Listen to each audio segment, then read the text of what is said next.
అందరికీ నమస్తే మాస్టర్స్. మనము మానస బోధని జ్ఞాన కోణంలో గత కొన్ని వారాలుగా తెలుసుకుంటూ వస్తున్నాము. మనము ముందుగా గురువందనం చేసుకుని ఈ కార్యక్రమాన్ని ప్రారంభించుకున్నాము.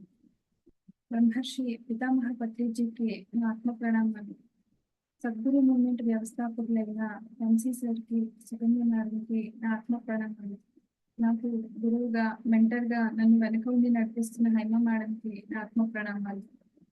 మానస బోధని జ్ఞాన కోణంలో గత కొన్ని వారాలుగా ఎంతో అద్భుతంగా ఆదరిస్తున్న ప్రతి ఒక్కరికి ప్రత్యేకంగా పేరు పేరున కృతజ్ఞతలు తెలియజేసుకుంటూ వాళ్ళకి ఆత్మ ప్రణామాలు చెప్తున్నాను మాస్టర్స్. ఇప్పుడు మనము మానస బోధలో ఆ మొత్తము మనకి మానస బోధని శ్రీ శ్రీ శ్రీ విద్యా ప్రకాశానందగిరి స్వామి వారు అందించారు. ఆయన అందించిన మానస బోధలో మొత్తం 108 శ్లోకాలు ఉన్నాయి. ఈ వారంతో మనము మన మానస బోధని జ్ఞాన కోణంలో నేర్చుకుంటూ ఎన్నో శ్లోకాలకి అర్థం తెలుసుకుంటూ వస్తున్నాం కదా. ఈ వారంతో దాన్ని ముగించుకుంటాం మాస్టర్స్. ఒక్కసారి మనము గత వారం ఏమేం శ్లోకాలు నేర్చుకున్నామో ఒక్కసారి గుర్తు తెచ్చుకుని ఈ వారం శ్లోకాలు ఏంటో చూద్దాం.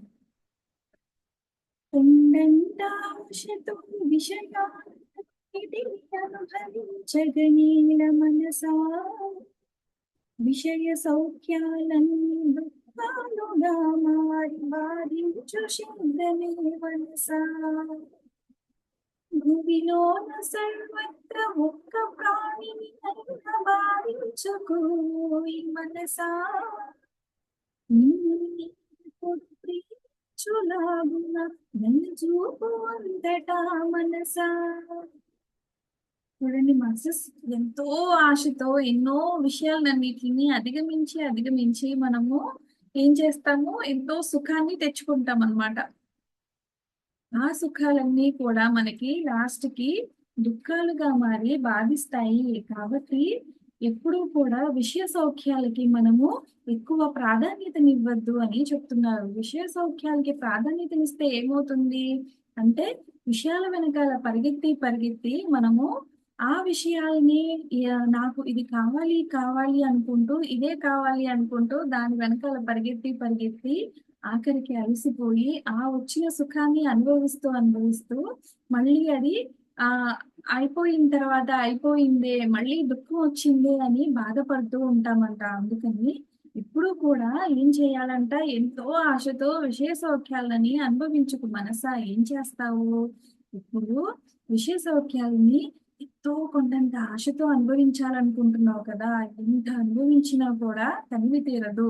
ఇంకా ఏదో అనుభవించాలి, ఇంకేదో ఉంది సాధించాలి అనుకుంటావు. ఆ ఒక్కదాంతో నీకు ఆ తృప్తి అనేది కలగదు. ఇది ఇక్కడికి అయిపోదు. ఇంకా ఇంకా ఇంకా ఆశలు వస్తూనే ఉంటాయి. వాటి వెనక మళ్ళీ నువ్వు పరిగెడుతూనే ఉంటావు. కాబట్టి ఏం చేస్తావు అంటే, ఏది కావాలో, ఎంత కావాలో, ఎంత వరకు కావాలో అనేది గుర్తించు. ప్రతి ఒక్కదానిలో కూడా ఇది అవసరమా, ఇది ఇప్పుడు నాకు అవసరమా అనిపించిన తర్వాత 3 సార్లు ప్రయత్నించాలి. 3 సార్లు ప్రయత్నించిన తర్వాత కూడా అది మనకి అందలేదనుకోండి, ఓహో అందని ద్రాక్షను పొల్లనా అనుకుని ఇది నాకు ఇంకా అందదు కాబట్టి దాని వెనకాల పరిగెత్తడం మానేసి మన పనులేవో మనం చూసుకుంటూ ఉన్నాం అనుకోండి. అంటే ఆ విషయం వెనక మనము ఒక విషయం మనకి కావాలి అనిపించింది, ఇది ఉంటే బాగుంటుంది అనిపించింది, దాని వెనకాల పరిగెత్తాలని మనసు కనిపిస్తుంది, మనకి కూడా దాని వెనకాల పరిగెత్తాలి అని ఎంతో ఆశతో ఉంది. సరే ఫస్ట్ ప్రయత్నిద్దాం ఒకసారి. ఆ ప్రయత్నం సఫలమైందా, ఓకే. ఒకవేళ అవ్వలేదనుకోండి, పర్లేదు, మళ్ళీ రెండోసారి ప్రయత్నిద్దాం. రెండోసారి ప్రయత్నించినా మనకి ఏవో అడ్డంకులు వచ్చినాయి అనుకోండి, మూడోసారి ప్రయత్నిద్దాం. మూడోసారి కూడా ఏమన్నా అడ్డంకులు వస్తే అది మనకి అందదు, అది మనకి అవసరం లేదు అని మన అంతరాత్మ చెప్తుందని మనం అర్థం చేసుకోవాలంట మాస్టర్స్. ఇది మన సీనియర్ మాస్టర్స్ ఎప్పుడూ కూడా మనకి చెప్తూ ఉంటారు. ఎప్పుడూ కూడా మనము ఏదైనా సాధించాలి అని తీవ్రమైన కోరిక మనలో కలిగినప్పుడు, ఇది కావాలి అని కావాలని తప్పిస్తున్నప్పుడు దానికోసం మనము 3 సార్లు ప్రయత్నం చేయాలి. 3 సార్లు ప్రయత్నించినా కూడా అది మనకి అందట్లేదు అంటే అది మనకి అవసరం లేదు అనే దాన్ని మనము అర్థం చేసుకోవాలి మాస్టర్స్. అర్థం చేసుకుని దాని వెనకాల పరిగెత్తకుండా ఉంటే అప్పుడు మనము సౌఖ్యంతో ఉంటాము. లేదు అనుకోండి, దాని వెనకాల పరిగెత్తి, పరిగెత్తి మన విలువైన కాలాన్ని దాని వెనకాల పెట్టి, ఆ ఆ విలువైన కాలాన్ని మనము వృధా చేసుకుంటాము. కాలం వెళ్ళిపోతే మళ్ళీ తిరిగొస్తుందా మాస్టర్స్? గడిచిపోయిన కాలం తిరిగి రాదు కదా! అలాగా మనము అన్నెసెసరీ ఎఫర్ట్స్ పెట్టి, పెట్టి ఇది మనకి అవసరం ఉన్నా లేకున్నా ఎవరికో ఉంది నాకు లేదు అనుకుంటూ దాని వెనకాల పరిగెత్తినా దానివల్ల ఉపయోగం లేదు అని చెప్తున్నారు మనకి. అందుకని ఈ విషయ సౌఖ్యాలు ఏవైనా సరే భౌతిక ప్రపంచంలో మనకు వచ్చే అన్ని సుఖాలు కూడా మనకి ఏమిస్తాయి అంట? అవి అప్పటికి సంతోషాన్ని ఇస్తాయి. అప్పటికి సంతోషము, అప్పటికి సుఖము, అప్పటికి హాయిగా ఉంటుంది. కానీ వాటిని వాటినే పట్టుకుంటూ ముందుకు వెళ్ళడం వల్ల మనకి అవి దుఃఖంగా అనిపిస్తాయి. దుఃఖాలుగా మారతాయి అనే దాన్ని మనము అర్థం చేసుకోవాలి. అర్థం చేసుకుని మనము మన లైఫ్‌ని ముందుకు తీసుకెళ్ళాలి. తర్వాత శ్లోకం చూద్దాం మాస్టర్స్. భూమిలోన సర్వత్ర ఒక్క ప్రాణినైనా బాధించబోయి మనసా. నిన్ను నీవిప్పుడు ప్రేమించులాగున వెలుచూపు అంతటా మనసా. ఇలా అయితే మనము మనల్ని మనం ప్రేమించుకుంటాము. మనకి మనం ఇంపార్టెన్స్ ఇచ్చుకుంటాము. మనం చూడండి, మనకి మనం చాలా ఇంపార్టెన్స్ ఇచ్చుకుంటాం. నేను ఫస్ట్ మనిషి ఏమనుకుంటారంట, తాము ఉత్తమ అనుకుంటారంట. అంటే నేను ఉత్తముణ్ణి అనుకుంటారంట. తాము ఉత్తమ, ఎదుట మధ్యమ, ఎక్కడో ప్రథమ అనుకుంటాడంట. అంటే తాను చాలా ఉత్తముడు అనమాట. తను చాలా ఉత్తముడు అనుకుంటాడు. ఎదుటి వాళ్ళు తనకి ఎదురుపడి మాట్లాడుతున్న వాళ్ళు మధ్యములు అనుకుంటాడంట. ఎక్కడో ఉంటారు ప్రథములు. అంటే బాగా అన్ని తెలిసిన వాళ్ళు ఎక్కడో ఉంటారు. వాళ్ళు ప్రథములు అనుకుంటారంట మనిషి. అలాగా తనకి తను ప్రథమ స్థానాన్ని ఇచ్చుకుంటాడు అనమాట. అంటే నేనే ఉత్తముండి, నాకంతా తెలుసు, అన్నీ తెలుసు అనుకుంటాడు అనమాట మనిషి. అట్లా అనుకుంటాడు. ఎలాగైతే నీకు నువ్వు గ్రేట్ అనుకుంటున్నావో, అలాగే నువ్వు ఏ ఒక్క జీవిని కూడా బాధ పెట్టకు. నీలో ఉన్న ప్రాణమే దానిలో ఉంది అనుకో. నీలో ఉన్న ఆ గుప్పడి ప్రాణమే ఇంకొక జీవిలో ఉంది, లేకపోతే ఇంకొక ఎదురుగా ఉన్న మనిషిలో ఉంది. నా వాళ్ళు నాకన్నా వేరు కాదు అని నీకు నువ్వు ఎంత ఇంపార్టెన్స్ ఇచ్చుకుంటూ ఉంటావో, అలాగే వాళ్ళకి కూడా అంత ఇంపార్టెన్స్ ఇవ్వు. ఎప్పుడైతే వాళ్ళ ఇంపార్టెన్స్ ఇస్తావో, అన్ని జీవుల పట్ల ప్రేమను పెంచుకుంటూ దయతో ఉంటావో, అప్పుడు నువ్వు పరమాత్మ యొక్క గుణాల్ని పట్టుకున్న వాడివి అవుతావు అని చెప్తున్నాడు. భూమిలోన సర్వత్ర ఒక్క ప్రాణికి కూడా అంట మనము బాధించొద్దంట. ఎవరిని బాధించకు. నిజంగా మనము బాధించకుండా ఉంటున్నామా మాస్టర్స్? ఒక్కసారి మనము మనల్ని మనం చెక్ చేసుకుందాం. ఏ ప్రాణికి కూడా బాధ పెట్టకుండా ఉంటున్నామా అంటే, నిజం చెప్పాలి అంటే, మన ఆత్మసాక్షిగా చెప్పాలి అంటే, ఏ ప్రాణిని బాధించకుండా మనము ఉన్నాము. చూడండి, మనకి తెలియకుండానే మనం నడుచుకుంటూ వెళ్ళే దారిలో ఎన్నో చీమలు ఉంటాయి. చీమలు చచ్చిపోతాయి. ఎన్నో ప్రాణులు ఉంటాయి. మనకు తెలియకుండానే జరిగిపోతాయి. తెలియకుండా జరిగిన వాటి గురించి భగవంతుడు మాట్లాడట్లేదు ఇక్కడ.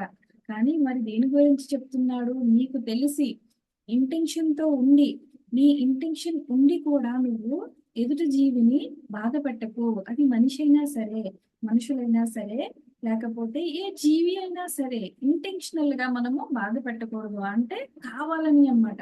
కావాలని హింసించడం, కావాలని బాధ పెట్టడం, నేను ఇలా చేస్తే వాళ్ళకి బాధ కలుగుతుంది అని తెలిసి కూడా వాళ్ళని బాధ పెట్టడం, అది చాలా తప్పు.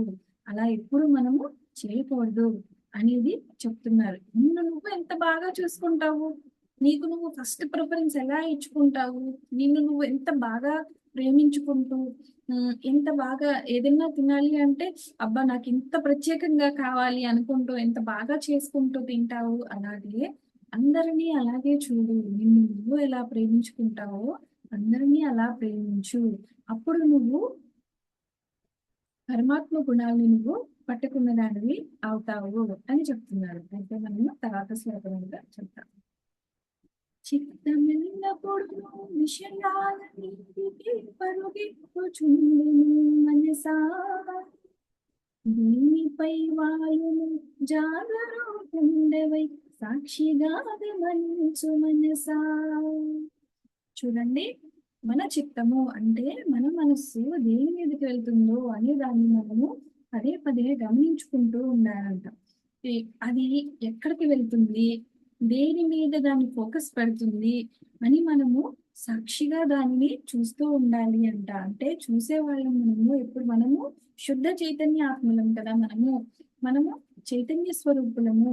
కాబట్టి మన మనస్సుని మనము సాక్షి భావంతో చూస్తూ ఉండాలి. సాక్షి భావంతో చూస్తూ ఉన్నప్పుడు మనము దానికి అటాచ్ అవ్వకుండా ఉంటాము. ఎప్పుడైతే మనం దాన్ని సాక్షిగా గమనిస్తామో మనస్సుకి మనం అటాచ్ అవ్వము. ఎప్పుడైతే మనం మనసుకి అటాచ్ అవ్వకుండా ఉంటామో అప్పుడు అప్పుడు దాన్ని మనము దేన్నైనా సరే అప్పుడు మనం మోహంలో పడకుండా ఉంటాము, బంధంలో పడకుండా ఉంటాము, ఒక డిటాచ్మెంట్ లో ఉంటాం అన్నమాట. అందుకని మనం ఎప్పుడూ కూడా సాక్షిగా గమనించాలంట మనస్సుని. మన మనస్సుని మనం సాక్షిగా గమనించడం వల్ల అది విషయాల మీదకి అటు ఇటు పరిగెత్తినప్పుడల్లా అది దేని మీద వాడుతుంది, దేనికోసము అనే దాన్ని నువ్వు గమనించడం వల్ల ఏం చేస్తాము, ఎప్పుడైతే దాన్ని గమనిస్తామో దానిని పక్కకు మర్చడానికి వెంటనే దాన్ని డిస్ట్రాక్ట్ చేయగలుగుతాము. లేదు మనం కూడా దాని వెనకాలే పరిగెత్తామనుకోండి, అది ఎక్కడికి వెళ్తే అక్కడికి మనకు కూడా అదే కావాలి అనిపిస్తుంది, అక్కడే ఉండాలనిపిస్తుంది. లేకపోతే నలుగురు మాట్లాడుకుంటుంటే ఆ మాటలే వినాలనిపిస్తుంది, అక్కడే కూర్చోవాలనిపిస్తుంది. తర్వాత మాట్లాడుతూ కూర్చుంటే ఊరికే ఉంటాం మా మాస్టర్స్ వీళ్ళని వాళ్ళ గురించి మాట్లాడతాము. మాట్లాడే దాంట్లో ఏం చేస్తాం మళ్ళీ మనము మనకు తెలియకుండానే వాళ్ళని వీళ్ళు ఎలాగా పలానా వాళ్ళు ఇలాగా అనుకుంటూ జడ్జి చేసేస్తాం అన్నమాట. అందుకని మనం గమనించుకుంటూ ఉండాలి. మనం గడిపే క్షణాలు, మనం గడిపే గంటలు, మనము ఎక్కడెక్కడ గడుపుతున్నాము, ఎక్కడెక్కడ ఏం చేస్తున్నాము సాక్షితత్వంతో చూస్తూ ఉండడం వల్ల సపోజ్ ఇప్పుడు మనస్సు ఎక్కడికైనా ఈ ఫోన్ ఉందనుకోండి, ఫోనే పట్టుకుంది. ఫోన్ పట్టుకుని అలా అలా రీల్స్ చూస్తూ ఉండడం వల్ల ఒక్కొక్క నిమిషంలో ఒక్కొక్క దానికి ఒక్కొక్క 2 మినిట్స్ ఒక దానికి, ఇంకొక 2 మినిట్స్ ఇంకో దానికి అలా ఎలా వెళ్ళిపోతుంది ఎంత ఫాస్ట్ గా. అట్లా దాని వెనకాల పరిగెడుతూ ఉన్నాం అనుకోండి, మనకి తెలియదు గంటలు గడిచిపోతాయి, టైం అయిపోతుంది. మనకి తెలియకుండానే మనము మన టైంని, వాల్యుబుల్ టైంని వేస్ట్ చేసేసుకుంటాము. అదే మనం సాక్షి తత్వంతో గమనిస్తూ ఉన్నాం అనుకోండి, అప్పుడే మనకి ఒక ఆలోచన స్ఫురణ వస్తుంది. సంధ్య ఏం చేస్తున్నావు, నీ టైం అంతా వేస్ట్ అయిపోతుంది, నువ్వు ఇది కాదు చేయాల్సింది, ఇప్పుడు నీకు ఇది అవసరం లేదు అనేది మనకి మన మన మన మన మైండ్ మనకి చెప్తుంది అనమాట. ఎప్పుడైతే మన మైండ్ ని మనకి చెప్తుందో మనం దాన్ని డైవర్ట్ చేసుకోగలుగుతాము. లేకపోతే దాని వెనకాలే పరిగెత్తుతూ ఉండడం వల్ల మనము జాగరూకుండమే అంటే ఎంత జాగ్రత్తగానో మనము గమనిస్తూ ఉండాలి. మన మనస్సు ఎంత వేగంతో పరిగెడుతుంది తెలుసా మాస్టర్స్, చాలా వేగంతో పరిగెడుతుంది. రెప్ప రెప్ప మూసి రెప్ప తెరిచే లోపు అది ఎంతో ఫాస్ట్ గా వెళ్ళిపోతుంది. మనం అంత ఫాస్ట్, మనం దాని వెనక పరిగెత్తి దాన్ని పట్టుకోవడం అంత కష్టం అన్నమాట. చూడండి, ఒక కోతి ఒక చెట్టు నుంచి ఇంకో చెట్టు మీదకి ఎంత ఫాస్ట్ గా ఒక్క ఊపులో పరిగెత్తుకుని వెళ్ళిపోతుంది. దాన్ని వెనకాల మనం పరిగెత్తాలి అంటే అవుతుందా, మనం దాని వెనకాల పరిగెత్తాం అనుకోండి మనం కూడా అలాగా చంచల చంచలంగా మన మనస్సు చంచలమైపోయి దేని మీదకి వెళ్తున్నాము, ఎక్కడ ఉంటున్నాము ఏం తెలియకుండా ప్రాపంచికంలో పడిపోతాము. ఎంతో కష్టపడి కదా ఈ ధ్యాన సాధనలోకి వచ్చాము. బ్రహ్మర్షి పితామహ పత్రిజీ పుణ్యమా అని శ్వాస మీద ధ్యాస పెట్టి ఈ ధ్యానాన్ని చేసుకుంటూ ఎంతమంది ఎన్నింటి నుంచి బయటపడుతున్నారో కదా నిజంగా. ఆ నిజంగా మాస్టర్స్, ఈ ధ్యానంలోకి వచ్చిన తర్వాత నన్ను నేను చాలా మార్చుకున్నాను. నాలో వచ్చిన మార్పుల్ని నేను గమనించుకోగలుగుతున్నాను. ఒకప్పుడు ఉన్న నేను ఇప్పుడు కాదు. ధ్యానం నాలో అంత మార్పుని తీసుకొచ్చింది. కాబట్టి అందరూ కూడా ధ్యానులు కావాలి. ఈ ప్రపంచం అంతా ధ్యానమయం అయిపోవాలి.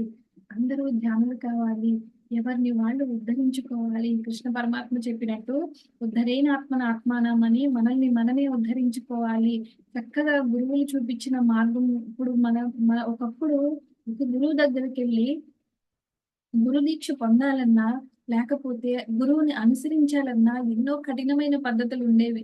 ఒకప్పుడు చూడండి, ఒక 80s 90s టైంలో అలానే ఉండింది.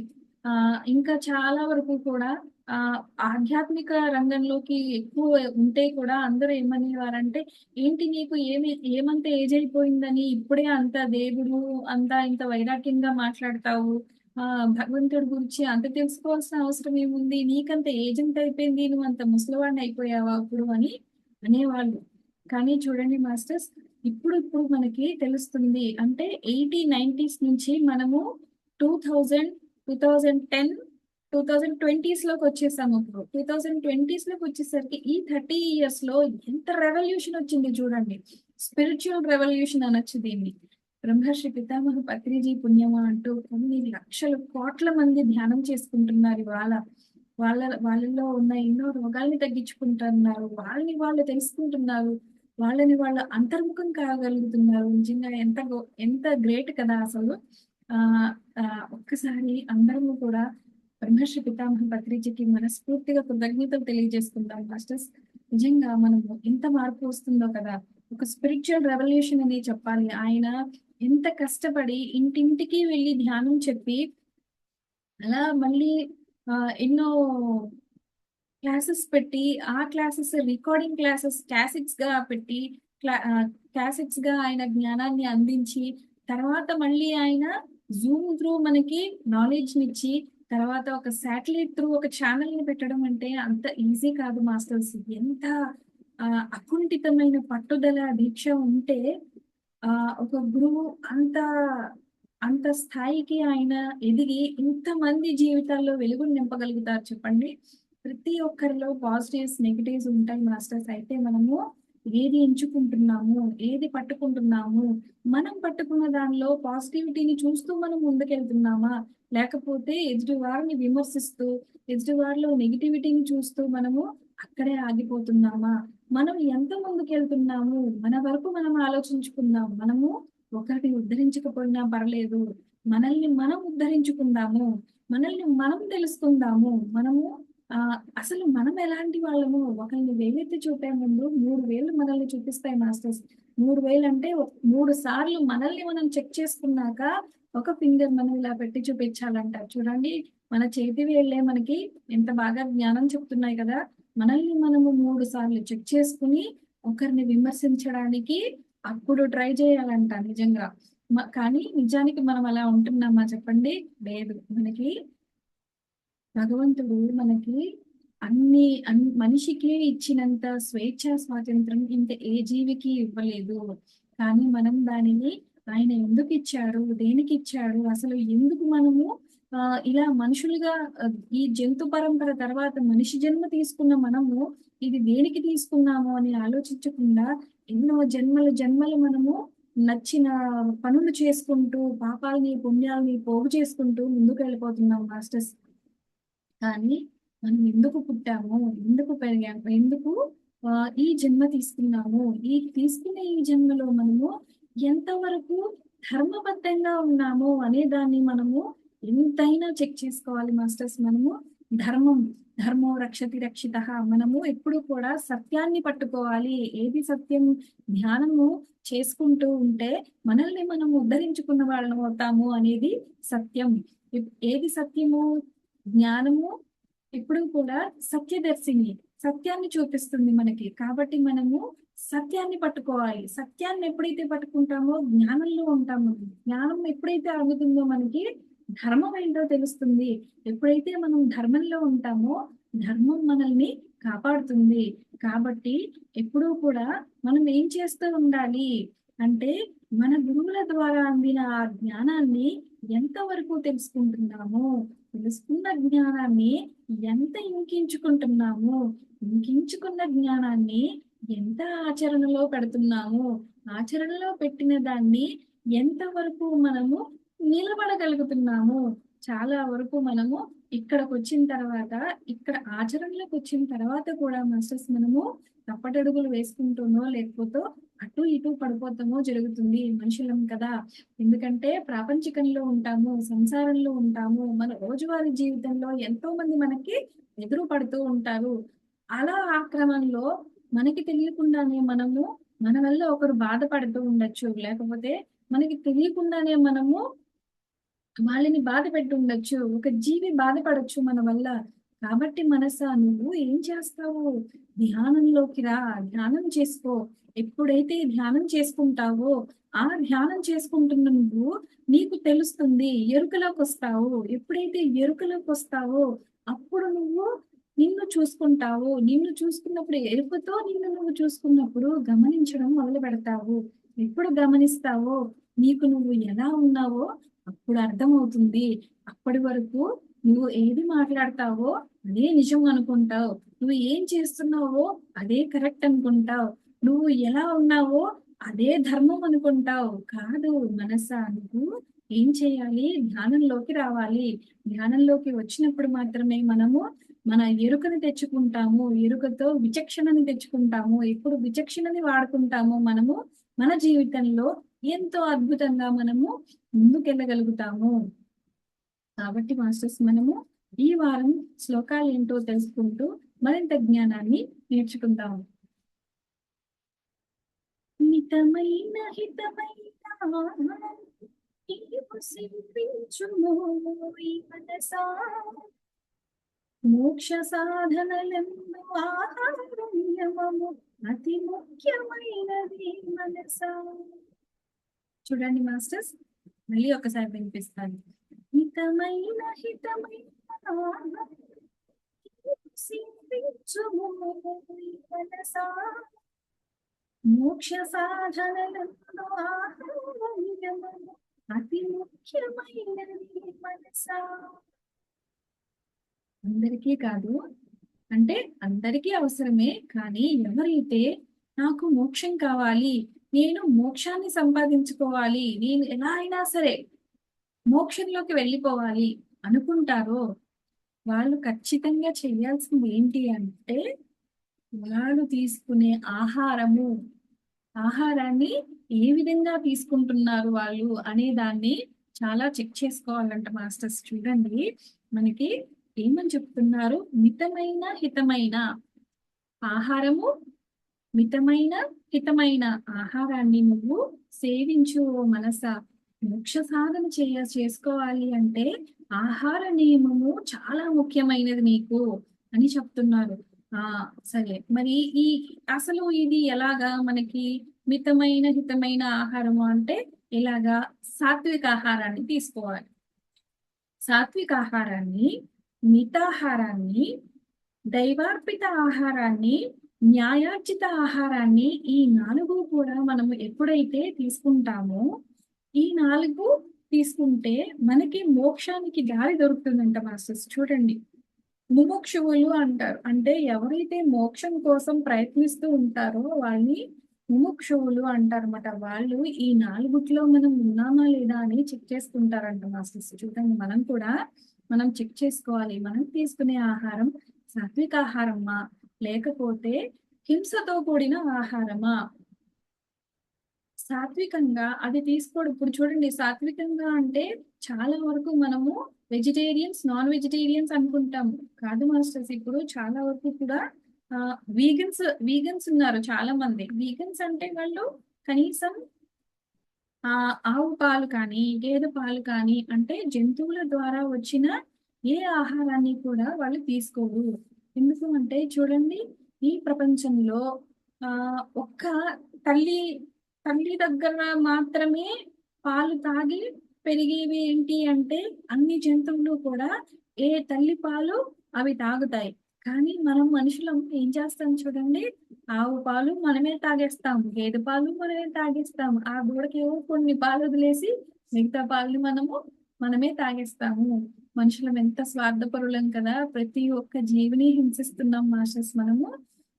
ఆవులు గేదెలే కాదు, తేనె పట్టుకుని తేనె తీసేసుకుంటాము, లేకపోతే జంతువుల చర్మంతో ఊలు తీసేసుకుంటాము, లేకపోతే మనం తయారు చేసుకుని ఎన్నో కాస్మెటిక్స్ లో ఎన్ని యూజ్ చేస్తారో, యానిమల్ థింగ్స్ ఎన్ని ఉంటాయో మనకి తెలియకుండానే ఎంతో అడ్వాన్స్డ్ ప్రపంచంలోకి వెళ్ళిపోతున్నాము అనుకుంటూ, ఎంతో అడ్వాన్స్డ్ గా ఉన్నాము అనుకుంటూ, ఒక మనకి తెలియకుండానే జీవహింసకి మనము ప్రత్యక్షంగా కాకపోయినా పరోక్షంగా, అంటే ఇంత ధ్యానమై ఉండి ధ్యానం చేసుకుంటూ కూడా మనం యూజ్ చేసే వాటిల్లో ఎక్కడెక్కడ యానిమల్ మెటీరియల్స్ ఉంటున్నాయి, ఎక్కడెక్కడ మనము వాటిని తీసుకుంటున్నాము అనేది మనము చెక్ చేసుకుంటున్నామా చెప్పండి? ఒక అద్దం పెట్టి చూస్తే మనకి తెలుస్తుంది. మనం ఎప్పుడైతే గ్లాన్స్ చేసి చూస్తామో, అంటే భూతద్దం పెట్టి బాగా తీక్షణంగా చూస్తామో అప్పుడు మనకు అర్థమవుతుంది, అమ్మో మనం నిజంగానే చాలా కెమికల్స్ ని వాడుతూ మన భూమిని మనం పొల్యూషన్ చేసేస్తున్నాము. పొల్యూషన్ సంగతి పక్కకు పెడితే అవి మళ్ళీ మనకే అనారోగ్యాన్ని తీసుకొస్తుంది ఆ పొల్యూషన్. పొల్యూషన్ సంగతి పక్కకు పెడితే ఆహారం పొల్యూషన్ అయిపోయింది. అన్ని కల్తీలే. ఎక్కడ నాణ్యత ఉంది చెప్పండి? ఎక్కడ నాణ్యత లేదు. అన్ని కల్తీలే ఉన్నాయి.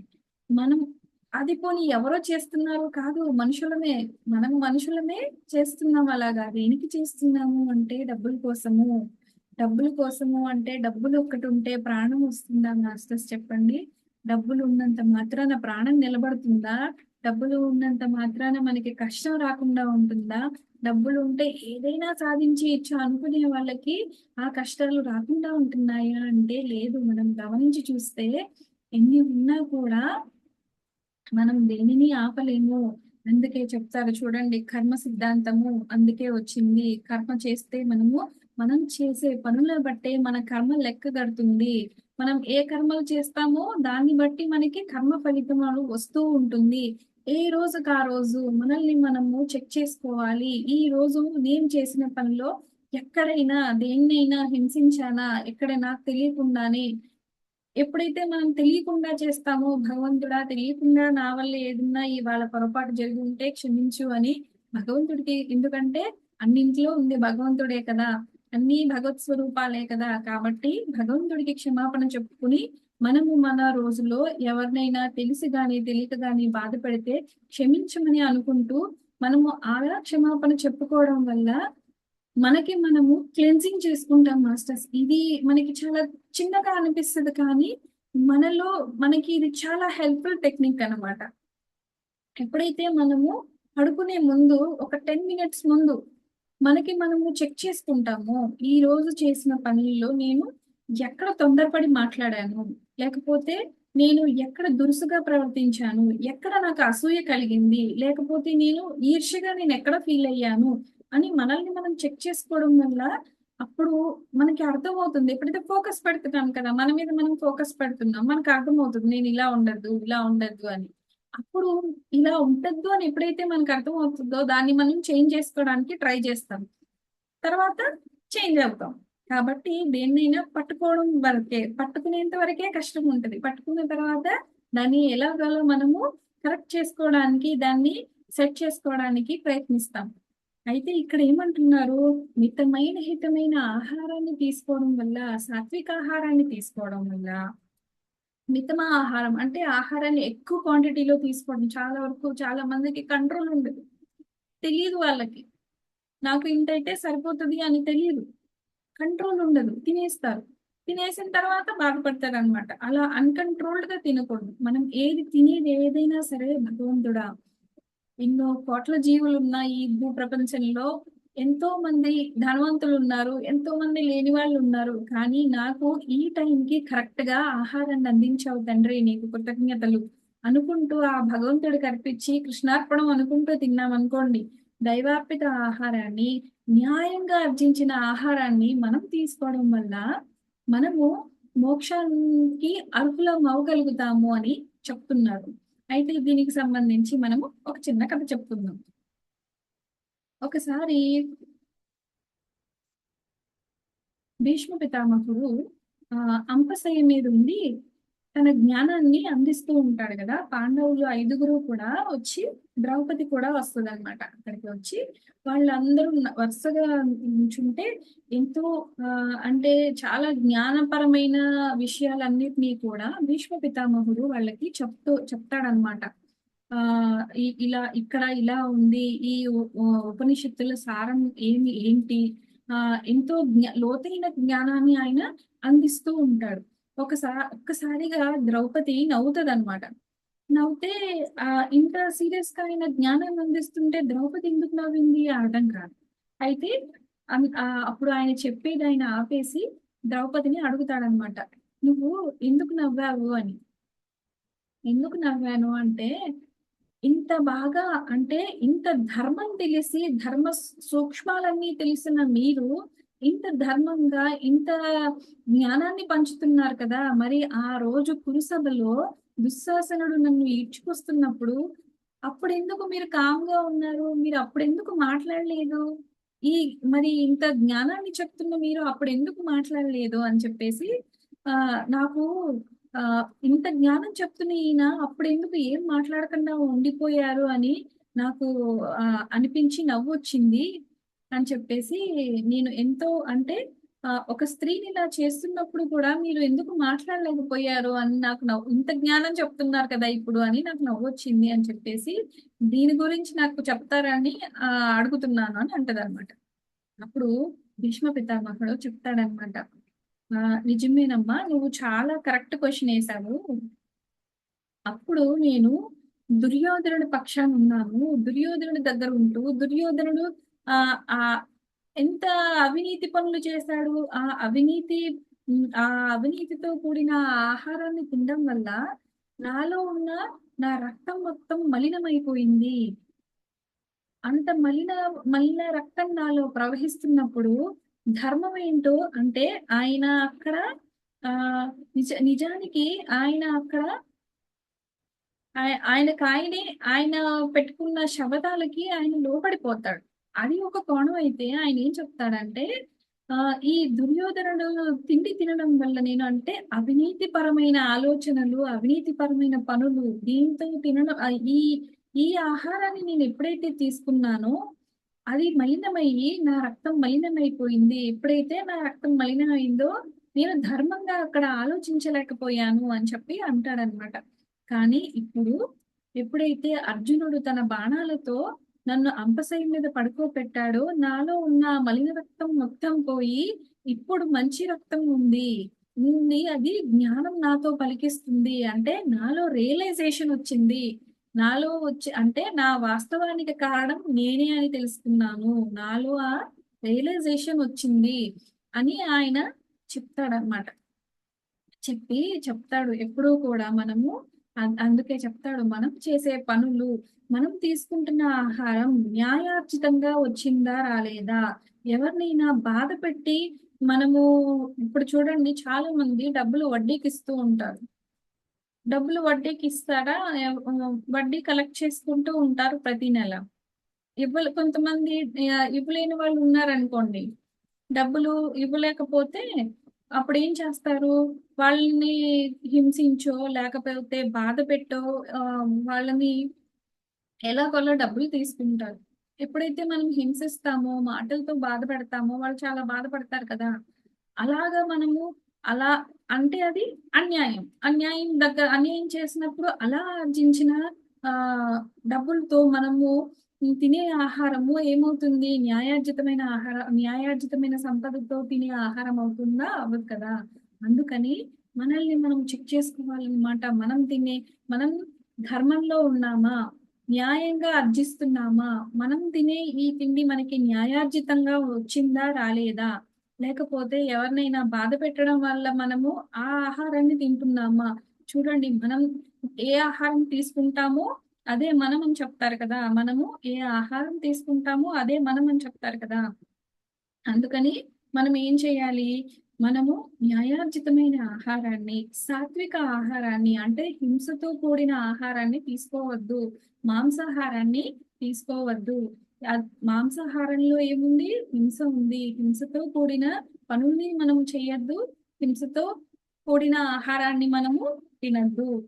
మితంగా తినాలి. మితాహారాన్ని తినడం వల్ల, దైవార్పిత ఆహారాన్ని తినడం వల్ల, భగవంతుడికి సమర్పించి తినడం వల్ల అప్పుడు మనము మోక్షానికి అర్హులమవుతాము అని చెప్తున్నారు. అందుకే చూడండి, మితమైన హితమైన ఆహారముని నువ్వు సేవించు ఓ మనసా. మోక్ష సాధనకి ఆహార నియమాలు చాలా ముఖ్యమైనవి అని చెప్తున్నాడు. అయితే మనము తర్వాత శ్లోకం ఏంటో చూద్దాం. ఆత్మయే నేననుచు మదిలోన ఎల్లప్పుడు భావించుచుండుము మనసా. ఆత్మచింతన చేత శక్తి సామర్థ్యములు బాగుగా కలుగును మనసా. ఇప్పుడు మనం ఏం చేయాలి? ఆత్మయే నేనని మదిలో ఎప్పుడూ కూడా నువ్వేమని భావిస్తావు మనసా? ఆత్మయే నేను అని భావిస్తూ ఉండు. ఎప్పుడైతే నువ్వు ఆత్మయే నేనని భావిస్తావో, ఆత్మచింతన చేయడం వల్ల నీ శక్తి సామర్థ్యాలు పెరుగుతాయి. ఆత్మచింతన అంటే మనము ఇక్కడ ఏం చేయాలి? ఆత్మచింతన చేస్తే నిజంగా మనకి ఆ నేను ఆత్మని, నేను శుద్ధ చైతన్య ఆత్మని అనుకుంటూ ఉన్నాం అనుకోండి. నిజానికి అలాగ చేస్తూ చేస్తూ ఉంటే మన సామర్థ్యం పెరిగిపోతుందా? కాదు. అక్కడ ఏం చేయాలి మరి? అక్కడ ఏం చేయాలి అంటే అక్కడ మనము ఆత్మ శుద్ధి చేయాలి మాస్టర్స్. ఎప్పుడైతే మనము మన జీవాత్మని శుద్ధి చేసుకోవాలి. ఎప్పుడైతే మన జీవాత్మకి శుద్ధి చేసుకుంటామో మనము, మన జీవిని, జీవాత్మని శుద్ధి చేసుకుంటూ ఉంటామో, అప్పుడు మనకి అర్థమవుతుంది. అప్పుడు మనము ఆత్మస్వరూపులమని అర్థమవుతుంది.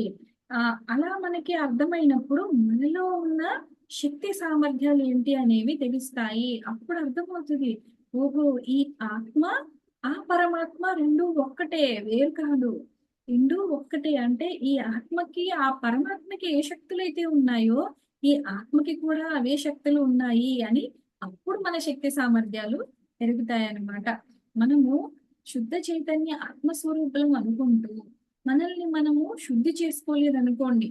శుద్ధి చేసుకోకుండా మనలో ఉన్న ఈర్ష్య ఎంతుందో, అసూయ ఎంతుందో, మనలో ఉన్న ఈ అంతర్గుణాలను మనం చూసుకోకుండా వాటిని క్లీన్ చేసుకోకుండా, క్లెన్స్ చేసుకోకుండా ఉండడం వల్ల మనము శుద్ధి అవ్వం కదా! ఎప్పుడైతే మనం శుద్ధి అవ్వమో, అప్పుడు మనము ఆత్మని సరిగ్గా అర్థం చేసుకోలేము.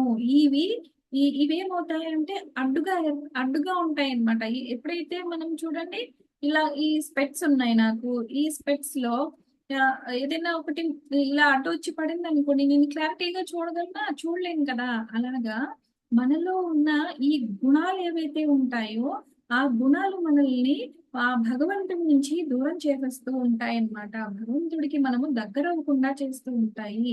మరి ఆ గుణాలు ఏంటి? ఈ అంతర్గుణాల్ని మనం ఎలాగా చూసుకోవాలి అంటే, మనకి ఎంతో జ్ఞానం అందిస్తూ, ధ్యానం ద్వారా ఎంతో జ్ఞానాన్ని తెలుసుకుంటున్న మనకి వంశీ సార్ ద్వారా కర్మ ధ్యానము, కర్మ విపాక ప్రక్రియ, నిష్కలంక ధ్యానం ద్వారా ఎంతో జ్ఞానాన్ని తెలుసుకుంటున్నాం కదా మాస్టర్స్ మనము. మన అంతర్గుణాల్ని కళల ద్వారా చూసుకుంటూ మన ఆ ఇప్పుడు ఇక్కడ ఉన్న సంధ్య, ఈ జీవిలో ఉన్న ఈ సంధ్య కరెక్ట్ గా ఉంది. కానీ సంధ్య లోపల ఉన్న జీవాత్మకి ఆ జ్ఞానం ఉందా? ఆ జ్ఞానం తెలుసా అనేది, ఆ గుణం తనలో ఉందా? ఇప్పుడు నాకు దయా గుణం ఉందనుకోండి, దయగా నాకు తోచినంత సాయం నలుగురికి చేస్తూ ఉంటాను.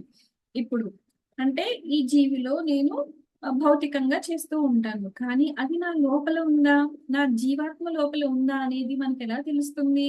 ఎలా తెలుస్తుంది అంటే కళల ద్వారా, జ్ఞానంతోనే తెలుస్తుంది మాస్టర్స్. మనము రాత్రి పడుకునేటప్పుడు చక్కగా మాస్టర్స్ నాకు మధ్యరాత్రి మెలకువ రావాలి అనుకుని, మధ్యరాత్రి మెలకువ వచ్చినప్పుడు లేచి కూర్చుని 36 శ్వాసలు ఉచ్ఛ్వాస, నిశ్వాస కౌంట్ చేసుకుంటూ 36 శ్వాసల తర్వాత మాస్టర్స్ నాకు జ్ఞానసిద్ధిని ప్రసాదించండి అనుకుని మళ్ళీ 36 శ్వాసలు లెక్క పెట్టుకుని పడుకుంటే చక్కగా మనకి 3D పిక్చర్ వేసినట్టు వేసి మంచిగా చూపిస్తారు మాస్టర్స్.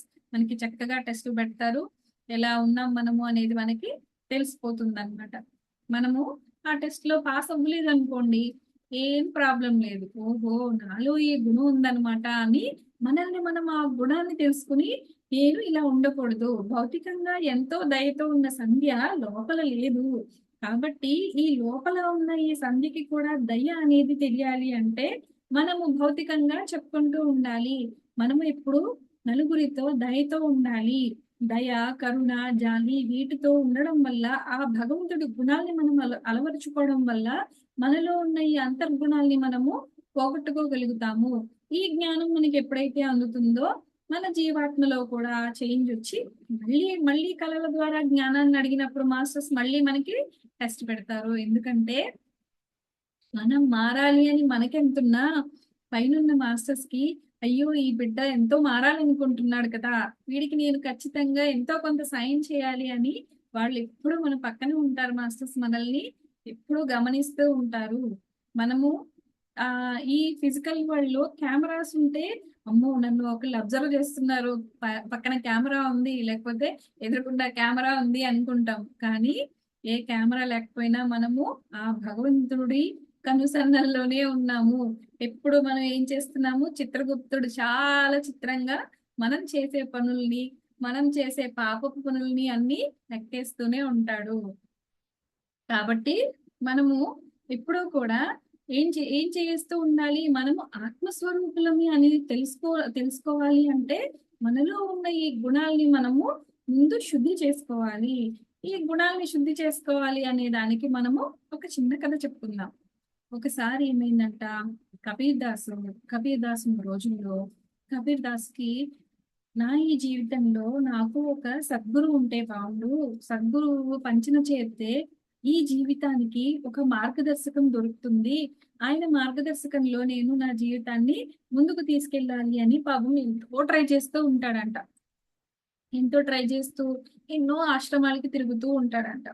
ఎన్నో ఆశ్రమాలకి తిరుగుతుంటే అప్పుడు 2, 3 ఆశ్రమాలకెళ్తే మరి కబీర్ దాస్ ఎవరు? మహమ్మదీయుడు కదా! ఆయన ఆ రోజుల్లో అట్లా ఉండేవాళ్ళు. మహమ్మదీయుడు అని ఆయన వేషాన్ని చూసి ఎవ్వరు కూడా ఆశ్రమంలో చేర్చుకునేవారు కాదంట. అలాగా పాపం ఆయనకి విసుగొచ్చి ఎవరి ద్వారానో తెలిస్తే రామానందులు వారని ఒక గురువుగారున్నారు. ఆయన దగ్గరికెళ్తే ఆయన చేర్చుకుంటారు అని ఎవరి ద్వారానో తెలిసి ఆయన దగ్గరికెళ్తారనమాట. ఎళ్లి ఆయన్ని చూడగానే నేను మీకు సాష్టాంగ నమస్కారం చేస్తున్నాను. నా జీవితంలో నాకు ఒక నా నావని నడపడానికి ఒక దారి చూపే ఒక గురువు కావాలి. ఈ జీవన నౌకని నడపడానికి నాకొక గురువు మార్గదర్శకం కావాలి. నేను మీ ద్వారా నేర్చుకోవాలనుకుంటున్నాను. మీ ద్వారా జ్ఞానం తెలుసుకోవాలనుకుంటున్నాను. మీ దగ్గర ఉండి మీ సేవ చేసుకోవాలనుకుంటున్నాను. నాకు అవకాశం ఇవ్వండి అని ఆయన ఎంతో ఆర్తితో అడుగుతాడంట. అడిగితే పాపం రామానందుల వారు చాలా నిష్టగా ఉంటారంట. ఆయన ఆచరణలో కానీ, ఆయన పనుల్లో కానీ ఆయన చాలా నిష్టపరులంట. చాలా మంచివారంట ఆయన. అయితే ఎప్పుడైతే కబీర్ దాస్‌ని ఇలా చూస్తారో నిజంగా చూడండి ఒక సద్గురువుకి ఆహ్, ఇంత జ్ఞానాన్ని తెలుసుకోవాలి అనే ఆత్రం ఉన్న ఒక శిష్యుడు దొరికితే ఆయనకి ఎంత సంతోషంగా ఉంటది. లోపల ఎంతో సంతోషపడుతూ ఆయన సరే అయితే నువ్వు ఆశ్రమంలో ఉండు. రేపటి నుంచి ఆశ్రమంలో పనులు చేసుకుంటూ పూజాధికాలవి చేసుకుంటూ ఉండు అని చెప్పి అంటాడనమాట ఆయన. కబీర్ దాస్ ఆశ్రమంలో చేరుతాడు. కొన్ని రోజులు గడుస్తది. గడిచిన తర్వాత ఎలాగైతే శిష్య బృందానికి తెలిసిపోతది ఏమని అంటే, ఈయన ఒక మహమ్మదీయుడు అని. అయ్యయ్యో! గురువుగారు చాలా ఘోరం జరిగిపోయింది. ఇంతింత ఘోరం జరిగిపోయింది అని గురువు దగ్గరికెళ్తారనమాట. ఎళ్లి గురువుగారు మీరు ఆహ్, ఆహ్, చేరదీసిన కబీర్ దాసు మహమ్మదీయుడండి. అతను మీరు ఏదో సేవ చేయడానికి అతనికి అవకాశం ఇస్తే ఇచ్చారు గానీ, పూజల్లోనూ వాటిల్లోనూ అతన్ని మీరు ఇన్వాల్వ్ చేయకండి. ఏదైనా పని చెప్తే వంటింట్లో పనో, లేకపోతే ఆహ్, ఆశ్రమంలో తుడిచే పనో, లేకపోతే సామాన్లు కడిగే పనో అలాంటి వాటిల్లో పెట్టండి. కానీ అతన్ని మీరు ఈ పూజా సామాన్ల దగ్గర పూజకి హ్మ్, అన్నీ సమకూరుస్తారు కదా! వాటి దగ్గర పెట్టకండి అని చెప్పేసి అంటారంట. అయ్యో! ఈ శిష్యులు ఇంకా ఎంత అజ్ఞానంలో ఉన్నారు అని అనుకుంటాడాయన. అనుకోని సరే అయితే వీళ్ళనెందుకు కాదనాలి అని వాళ్ళన్నట్టుగానే ఆయన్ని తీసుకెళ్ళి కబీర్ దాస్‌కి చెప్తారంట. "నువ్వు వంటగదిలో అక్కడ మొత్తం శుభ్రం చేయడము, ఆ గిన్నెలు శుభ్రం చేయడము, ఆ పనులు చూసుకో. కూరగాయలు తరగడము అలాంటివి ఆ పనులన్నీ చూసుకో" అంటే కబీర్ దాస్ ఆహా! నాకు సేవా భాగ్యం దొరికిందని ఎంతో సంతోషంగా ఆ పనుల్ని చాలా జాగ్రత్తగా చేసుకుంటూ ఉంటాడంట. కానీ శిష్యులేం చేస్తారు, ఎక్కడ అవకాశం దొరుకుతదా అవకాశం దొరికితే చాలు ఎక్కడో ఒక్కడ చిన్న లోపం పట్టుకొని అతన్ని బయటికి పంపించేయాలి ఆశ్రమం నుంచి అని వాళ్ళు అవకాశం కోసం చూస్తూ ఉంటారనమాట.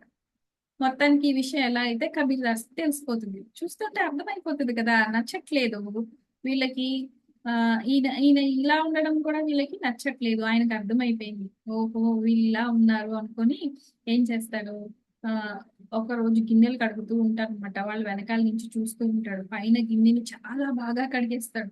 లోపల మాత్రం ఏమి కడగకుండా అలానే ఉంచేస్తాడనమాట. అంతే. దీన్ని తీసుకెళ్ళి వాళ్ళు గురువుగారి దగ్గరికెళ్ళి, గురువుగారు మీరు ఇచ్చిన పనిని కూడా అతను సవ్యంగా చేయటం లేదు. చూడండి గిన్నెని బయట బాగానే కడిగాడు. కానీ లోపల మాత్రం పాచంతా అలానే ఉంది అని చూపిస్తారనమాట. అప్పుడు గురువుగారు కబీర్ దాస్‌ని పిలిచి, "ఏంటి కబీర్ ఇలా చేశావు? ఇలా ఇలా చేస్తున్నావా?" అంటే, "కాదు గురువుగారు ఎంతో మీరు ఎంతో అనుష్ఠాన పరులు కదా. ఎంతో చాలా జాగ్రత్తగా మీరు అంత బాగా మీరు బోధల్ని అందిస్తూ ఉంటారు కదా. కానీ మీ దగ్గర ఉన్న శిష్యులు ఎలా ఉన్నారో మీకు ఒక్కసారి చూపించాలనుకున్నాను. అందుకని వాళ్ళు ఎంతసేపు స్నానాధికాలు చేసుకుంటారు, సంధ్యావందనాలు చేసుకుంటారు, అన్నీ చేసుకుంటారు. పైనున్న వాళ్ళు ఎంత నీట్ గా ఉన్నారని చూసుకుంటున్నారు, కానీ వాళ్ళ లోపల ఉన్న ఆ గుణాల్ని చూసుకుంటలేదు. వాళ్ళ లోపల ఉన్న ఈ గుణాలు ఇలా ఉన్నాయి అని చూపించడానికి మాత్రమే ఈ రోజు మాత్రమే నేను దాన్ని ఇలా శుభ్రం చేయలేదు, కానీ రోజు శుభ్రం చేస్తున్నాను అని చెప్పి చెప్తాడనమాట. అప్పుడు ఆ శిష్యులందరూ కూడా చాలా సిగ్గుపడి తలదించుకుంటారు. అయ్యో నిజమే కదా అని. అప్పుడు గురువు గారు సంతోషపడతారనమాట. కబీర్ ఎలాగైనా వాళ్ళకి వాళ్ళు చేసే తప్పుడు పనిని తెలియచెప్పాడు అని చెప్పి. మనం కూడా అంటే మాస్టర్స్ మన లోపల ఏముంది అని చూసుకోము, ఎదుటి వాళ్ళని వేలెత్తి చూపుతూ ఉంటాము. అప్పుడు కబీర్ దాసే కాదు, ఇప్పుడు ఇప్పుడు కూడా మనల్ని మనం చెక్ చేసుకోవటం లేదు. కానీ చెక్ చేసుకుంటున్న ఆ, దాన్ని మనము మార్చుకోవడానికి ప్రయత్నిస్తున్నామా, ఆ పట్టుకున్న గుణాన్ని మనము మార్చుకోవడానికి ప్రయత్నిస్తున్నామా. మనము ఈ కళల ద్వారా జ్ఞానం, వంశీ సార్ పుణ్యమా అని చక్కగా మనము కర్మల్ని చూసుకుంటున్నాము, కర్మ విపాకం చేసుకుంటున్నాం మాస్టర్స్. మరి మన అంతర్గుణాన్ని చూపించినప్పుడు మనము మన అంతరంలో ఆ గుణం ఉంది అని తెలుసుకున్నప్పుడు దానిని మనము ఏ విధంగా దాని నుంచి బయటపడుతున్నాము, దానికి ఏం ప్రయత్నం చేస్తున్నాము అనే దాన్ని మనము ఒక్కొక్కసారి మన లోపల జీవాత్మ చాలా క్లియర్ గా ఉంటుంది, కానీ బయట ఉన్న మనము ఉండము. అది కూడా మనము చెక్ చేసుకోవాలి. ఓ, నాలో ఉన్న జీవాత్మ అంత జ్ఞానంతో ఉన్నప్పుడు మరి నేను ఎందుకు అలా లేను? సో నేను ఈ గుణాన్ని మార్చుకోవాలి అని ఆ గుణాన్ని మనం మార్చుకోవడం వల్ల మనము ముందుకు వెళ్ళగలుగుతాం మాస్టర్స్. ఎప్పుడైతే మనము మన అంతర్గుణాలని మనం తెలుసుకుని వాటిని మార్చుకుంటామో, అంతర్గుణాల్ని మనము ఈర్ష్యని, అసూయని, ద్వేషాన్ని, కోపాన్ని ఇవన్నీ మనం తగ్గించుకుంటామో అప్పుడు మన అంతరాత్మ శుద్ధి అవుతుంది. ఎప్పుడైతే శుద్ధి అవుతుందో అప్పుడు మనము ఆత్మ చైతన్యాన్ని మనము తెలుసుకోగలుగుతాము, చైతన్య స్వరూపం మనము అని అర్థం చేసుకోగలుగుతాము. అయితే తర్వాత శ్లోకం ఏంటో చూద్దాం. వేదాల సారము ఒక్క మాటలు ఇవ్వాలకి పొంగోయి మనసా. బ్రహ్మమే సత్యము జగము సత్యము కాదు, జీవుడు బ్రహ్మమే మనసా. చూడండి మాస్టర్స్, వేదాల సారం అంతా కూడా ఒక్క మాటలో చెప్పాలి అంటే బ్రహ్మమే సత్యం అంట. బ్రహ్మమే సత్యము, జగము సత్యం కాదు, జీవుడు కూడా బ్రహ్మమే. అసలు దీన్ని ఎలా అర్థం చేసుకోవాలి అంటే దీనికి ఉదాహరణగా ఒక చిన్న కథ చెప్పుకుందాం. సోమనాథుడు అనే ఒక అతను ఆ ఊర్లో పనులు చేసుకుని, పొలంలో పనులు చేసుకుని వాళ్ళ ఊరికి వెళ్తూ ఉంటాడనమాట. వెళ్ళే దారిలో చీకటి పడిపోతుంది. పాత రోజుల్లో లైట్స్ లేవు కదా, చీకటి పడిపోతుంది. ఆ చీకట్లో అలాగే అటొక అడుగు ఇటొక అడుగు వేసుకుంటూ వెళ్తాడు. ఒక పొడవుగా ఉన్నది ఏదో తగులుతుంది అనమాట కాలుకి. అంతే, ఆ పొడవైంది ఏంటో అని, ఏదో తగిలింది నాకు అని ఒక అడుగు వేస్తాడు, మళ్ళీ ఇంకొక అడుగు వేస్తాడు, దాని మీదే పడుతుంది. అతనికి ఇంకా చాలా భయం వేస్తుంది అనమాట. అమ్మో, ఇదేదో విషసర్పం, ఏదో పాము, ఏదో ఇది నన్ను ఇప్పుడు చంపేస్తుంది, కాటేసేస్తుంది, నేను దాన్ని తొక్కేశాను, నన్ను కాటేసేస్తుంది అని చెప్పి చాలా భయపడుతూ ఉంటాడు. అతనికి ఇంకా చెమటలు కూడా పట్టేస్తాయి అనమాట. ఇంకా ఆ భయానికి తట్టుకోలేక గట్టి గట్టిగా అరుస్తూ ఉంటాడు. కాపాడండి, కాపాడండి అని గట్టి గట్టిగా అరుస్తూ ఉంటాడు. అలా అరుస్తూ ఉన్నప్పుడు ఒక ఇద్దరు వస్తారనమాట లాంతర్ పట్టుకుని. ఇద్దరు వచ్చి ఆ లాంతర్తో ఏమైంది సోమనాథ్, ఎందుకు అరుస్తున్నావు ఇలాగా అని అడుగుతారు. అయితే అక్కడ ఒక పెద్ద పొడవాటి పాము ఒకటి ఉంది, దాన్ని తొక్కేశాను నేను, అది నన్ను ఇప్పుడు కాటేసేసేలా ఉంది. అది ఇక్కడెక్కడో ఉంది, కాలుకు తగిలింది నాకు అని చెప్తాడనమాట. చెప్తే అప్పుడు అందులో ఒక ముసలాయన పెద్ద ఆయన ఉంటాడు. లాంతర్ పెట్టి అక్కడ వెతికి చూస్తే అది ఒక లావుగా పొడవైన ఒక తాడనమాట. తాడును చూసి పాము అనుకుని భ్రమపడి అది అతన్ని కరుస్తుంది అనుకుని అంత భయపడిపోయాడు. ఎప్పుడైతే అది తాడు ఓహో లావుగా ఉన్న తాడా అందుకే ఇది తొక్కినా కానీ నాకు ఇప్పుడు వరకు ఏం అవ్వలేదా అనుకుని అతను స్థిమిత పడతాడనమాట. చూడండి మనం కూడా ఈ ఈ ఏదైతే అతను తాడు ఉంది కదా ఆ తాడు ఏంటి బ్రహ్మం అన్నమాట. కానీ తాడు తాడులాగానే ఉంది. తొక్కిన అతను ఏమనుకున్నాడు అది పాము అనుకున్నాడు. ఒక భ్రమలోకి వెళ్ళిపోయాడు. అంటే ఈ భౌతిక ప్రపంచంలో మాయలో పడిపోయి మనం కూడా ఆ ఏదైతే బ్రహ్మం ఉందో ఏదైతే సత్యం ఉందో ఆ సత్యాన్ని చూడకుండా మనం మాయలో పడిపోయి ఆ మాయే సత్యం అనుకుంటూ ఆ మాయలో ఉండిపోతున్నాము. కానీ నిజానికి మాయ సత్యం కాదు. ఆ బ్రహ్మమే సత్యము. ఆ తాడు అనేది ఇది నువ్వు ఏమనుకుంటున్నావు తాడుని పాము అనుకున్నావు. కానీ నిజానికి అది తాడు అని ఎప్పుడైతే అతనికి జ్ఞానం వచ్చిందో ఆ పాము కాదు తాడు అని ఎప్పుడైతే తెలుసుకున్నాడో అతను ఇంకా ఓహో నేను ఇప్పటి వరకు భ్రమలో ఉన్నానా అని ఆ జ్ఞానాన్ని తెలుసుకుని ఇది సత్యం అనుకుంటాడనమాట. ఏది ఆ తాడు ఏదైతే తాడు ఉందో అదే బ్రహ్మము అదే పరమాత్మ అది సత్యం అది ఎప్పుడు అలానే ఉంటుంది.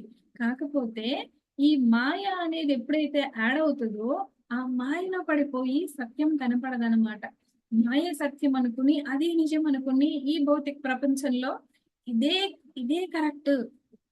మనం పుట్టిందే ఎందుకు ఎందుకు బాగా చదువుకుని బాగా సంపాదించి పిల్లల్ని బాగా మంచిగా చూసుకుని వాళ్ళని మంచిగా వృద్ధిలోకి తీసుకొచ్చి మంచి పేరు ప్రఖ్యాతులు తెచ్చుకుని వాళ్ళ రెస్పాన్సిబిలిటీస్ ని మొత్తం మనము మంచిగా హాయిగా రెస్పాన్సిబిలిటీస్ అన్ని తీర్చేసుకుని హాయిగా ఆ మన లాస్ట్ లైఫ్ హాయిగా మనవల్ని మనవరాల్ని చూసుకుంటూ హాయిగా మన లైఫ్ ని మనము ఒక రోజుకి దేవుడి దగ్గరికి వెళ్ళిపోవడమే ఈ లైఫ్ అనుకుంటున్నాం. ఏది ఇదంతా మాయ.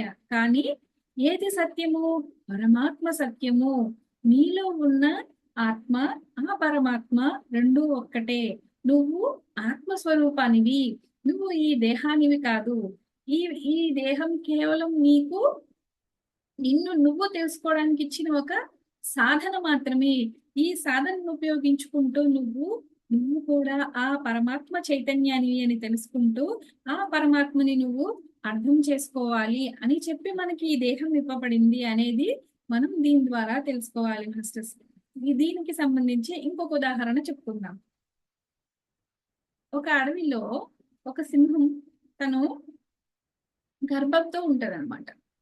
ఉంటూ ఒక గొర్రెల గుంపు ఉంటది కదా దాని మీదకి దాడి చేసుకుందామని వెళ్ళి వేటకెళ్దామని పరిగెత్తి ఆ ఆ వేటకెళ్లే క్రమంలో ఒక గొర్రెని పట్టుకునే క్రమంలో అది ఒక చిన్న సింహానికి ఒక మగ మగ సింహానికి అది జన్మనిచ్చి చచ్చిపోతుంది అక్కడే. ఈ సింహం పిల్ల ఉంది కదా అదేమో అలాగే ఉంటది. అందులో ఆ గొర్రె పిల్లల్లో ఉన్న ఒక గొర్రె పిల్ల వచ్చి ఈ సింహం పిల్లని కూడా దాని దగ్గరికి తీసుకెళ్తుంది అనమాట. అప్పటి నుంచి ఆ సింహం పిల్ల గొర్రెల గుంపులో ఉంటూ ఉంటది అనమాట. అది ఏం చేస్తుంది గొర్రెల్లాగానే ఉంటది. ఆ అవి బ్యా బ్యా అని ఎలా అరుస్తాయో ఇది కూడా అలాగే అరుస్తుంది. గడ్డే తింటది వాటితో పాటు.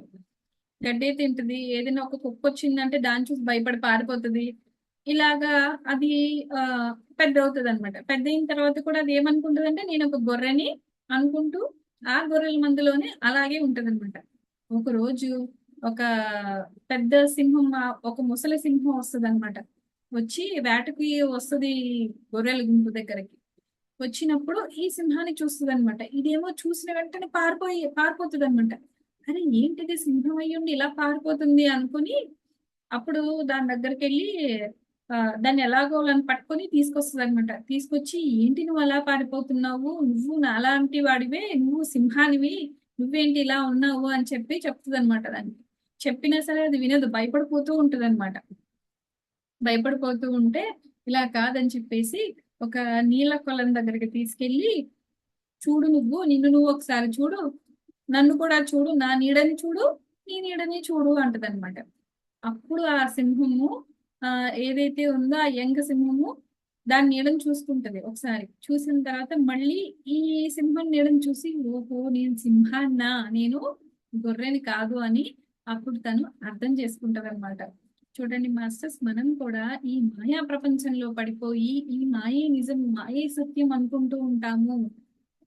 అలాగే మన జీవితాల్ని మనం అందుకే పుట్టాము అనుకుంటూ మన లైఫ్స్ ని అలాగే స్పెండ్ చేసుకుంటూ వెళ్ళిపోతాం మాస్టర్స్. కానీ నిజంగా మన జీవితంలోకి ఒక గురువు వచ్చినప్పుడు, మనకి ఒక మంత్రోపదేశాన్నో లేకపోతే ఇలా ఒక ధ్యాన సాధనను నేర్పించినప్పుడు, లేకపోతే ఈ కళ్ళ ద్వారా జ్ఞానాన్ని అందించినప్పుడు, మనం దానిని ఉపయోగించుకున్నప్పుడు అప్పుడు కదా మనకు అర్థమవుతుంది మనము పరమాత్మ స్వరూపులమే, మనం కూడా శుద్ధ చైతన్య స్వరూపాలమే, మనము కూడా ఆ భగవత్ స్వరూపులమే, మనతో ఉన్నవారందరూ కూడా భగవత్ స్వరూపులే, ఉన్నదంతా పరమాత్మే అని అప్పుడు కదా మనకు అర్థమవుతుంది. లేకపోతే అప్పటి వరకు ఏం చేస్తాము, ఈ గొర్రెల గుంపలో నేను ఒక గొర్రెని అనుకుంటూ ఏ ఒక్క కుక్క అరిచినా లేకపోతే ఇంకేమైనా చేసినా భయపడిపోతూ ఉంటాం అన్నమాట. ఎంత బాగుంది కదా మాస్టర్స్ కదా. కథలో జ్ఞానం ఎంత బాగుంది కదా. అయితే మనం తర్వాత శ్లోకం ఏంటో చూద్దాం. శాస్త్రానుసారములు బాగుగా తెలుసుకొని ఆచరించుము ఈ మనసా, ధరణి విద్యా ప్రకాశుని మాట గైకొని నీవు శ్రద్ధగా నడుము మనసా. శాస్త్రాల సారాన్ని మొత్తం తెలుసుకుని బాగుగా తెలుసుకో మనసా. ఎలా తెలుసుకుంటావు నువ్వు? బాగా తెలుసుకో. శాస్త్రాల సారాన్ని నువ్వు బాగా తెలుసుకుని ఆచరించు మనసా. ఎప్పుడైతే నువ్వు ఈ విద్యా ప్రకాశనందగిరి స్వామి వారు ఇచ్చిన ఈ జ్ఞానాన్ని నువ్వు శ్రద్ధగా తెలుసుకుంటూ నువ్వు ముందుకు వెళ్తావో, అప్పుడు నువ్వు శ్రద్ధగా ఎప్పుడైతే తెలుసుకుంటావో అప్పుడు నిన్ను నువ్వు మార్చుకోగలుగుతావు. ఎప్పుడైతే నిన్ను నువ్వు మార్చుకుంటావో అప్పుడు నీకు అర్థమవుతుంది నువ్వు కూడా ఉన్నదంతా పరమాత్మే, అందరిలో ఉన్నది పరమాత్మే. ఎప్పుడైతే నువ్వు కూడా పరమాత్మ స్వరూపానిదే అని నువ్వు గుర్తిస్తావో, నీ ఎదురుకుండా ఉన్న వాళ్ళు కూడా, నీతో ఉన్న వాళ్ళందరూ కూడా పరమాత్మ స్వరూపాలే అని గుర్తించు. వాళ్ళల్లో గుణాలు ఎలా ఉన్నా అది పరమాత్మ స్వరూపము అని వాళ్ళని నువ్వు ఎప్పుడైతే ఆ విధంగా చూడగలుగుతావో అప్పుడు నువ్వు కూడా ఆ పరమాత్మ స్వరూపంలో ఐక్యం అవ్వగలుగుతావు. ఇదే కదా నిజంగా మోక్షం అంటే మాస్టర్స్. అప్పుడు మనము మోక్షానికి అర్హులు అవుతాము. మనము మోక్ష సాధనతో ఈ ఈ ఈ మానస బోధని మనము ఎంత బాగా అర్థం చేసుకుంటూ ఉన్న జ్ఞానాన్ని మనలో ఇంకించుకుంటూ దాన్ని మనం ఇంప్లిమెంట్ చేసుకుంటూ వెళ్తాము మాస్టర్స్. అప్పుడు అందులో చాలా చేంజెస్ వస్తాయి. ఒక మానస బోధనే కాదు, ఏ ఏ బుక్ తీసుకున్నా అందులో ఉన్న జ్ఞానాన్ని పట్టుకుని మనము దాన్ని ఇంప్లిమెంట్ చేసుకుంటామో అది మనల్ని చాలా మారుస్తుంది. అందుకే చూడండి అంటారు, ఒక 10 మంది స్నేహితుల కన్నా ఒక బుక్ మనకి బాగా గైడ్ చేస్తుందంట. అది ఒక ప్రోవర్బ్ ఉంటది. కాబట్టి మనము ఏ బుక్ తీసుకుంటామో అందులో ఉన్న జ్ఞానాన్ని తెలుసుకుందాం. ఆ జ్ఞానంతో పాటు మనము దాన్ని మనలో ఇంకించుకున్న జ్ఞానాన్ని ఆచరణలో పెట్టుకుందాం. ఎన్ని వారాలుగానో ఈ మానస బోధని మీరు ఇంత బాగా ఆదరించిన మీ అందరికీ ఎన్నో కృతజ్ఞతలు తెలియజేసుకుంటున్నాను మాస్టర్స్. నేను ఈ మానస బోధన స్టార్ట్ చేసిన తర్వాత నాలో చాలా చేంజెస్ వచ్చాయి. నన్ను నేను చాలా చేంజ్ చేసుకున్నాను. నాకు ఇంత మంచి అవకాశాన్ని, ఇంత మంచి ప్లాట్ఫామ్ ని ఇచ్చిన వంశీ సార్ కి, సుకన్య మేడం కి, ప్రత్యేకంగా హైమ మేడం కి, నా గ్రూప్ సభ్యులందరికీ నేను ఎన్నో కృతజ్ఞతలు తెలియజేసుకుంటున్నాను మాస్టర్స్. నాకు ఇంత మంచి అవకాశాన్ని ఇచ్చినందుకు, ఎంతో బాగా శ్రద్ధగా విన్న ప్రతి ఒక్క మాస్టర్ కి, యూట్యూబ్ ద్వారా అయితే ఏంటి, జూమ్ ద్వారా అయితే ఏంటి, ఎప్పుడు క్లాసులో విన్న అందరికీ కూడా పేరు పేరున నా కృతజ్ఞతలు తెలియజేసుకుంటున్నాను masters. Thank you so much. Thank you. ఇంతటితో మనము మానస బోధని జ్ఞాన కోణంలో తెలుసుకోవడాన్ని మనము మొత్తము అయిపోయింది మాస్టర్స్. బుక్ అయితే ఇంతటితో మనం దీన్ని ఈ బుక్ అయిపోయింది కాబట్టి మళ్ళీ సారి ఇంకొక బుక్ తో మళ్ళీ మీ దగ్గరకు వస్తాను. Thank you so much.